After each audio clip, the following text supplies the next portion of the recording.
भगवान कृष्ण वृंदावन के वनों में सुबह सुबह अपनी गैयाओं को चराने के लिए जाते और साथ में जाते उनके मित्र। ये मित्र कोई साधारण नहीं थे। ये वो ऋषि और मुनि थे जिन्होंने हजारों वर्षों तक भगवान की तपस्या करी थी।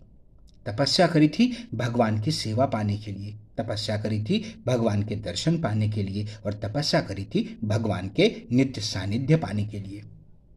तो वृंदावन में उनकी इन कोटि कोटि वर्षों की तपस्या के फलस्वरूप ही उन्हें भगवान के मित्रों के रूप में आने का सौभाग्य मिला।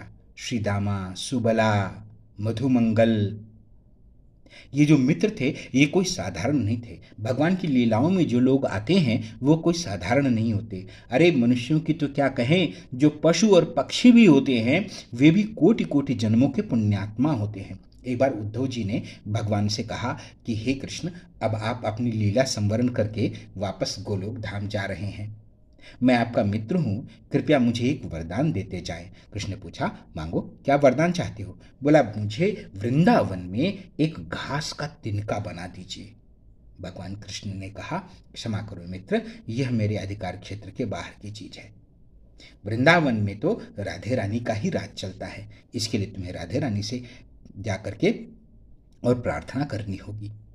तो वृंदावन में एक घास, एक तिनका, ये भी राधे रानी की कृपा के बिना नहीं आ सकते। तो सोचिए कि जो वहाँ पशु पक्षी हैं उनकी स्थिति कितनी दिव्य होगी। गोद में बैठी हुई हंसी, भगवान की प्रिय जो बछिया थी उनका नाम था हंसी। भगवान का एक प्रिय पालतू बंदर भी था जिसका नाम था दधीलो।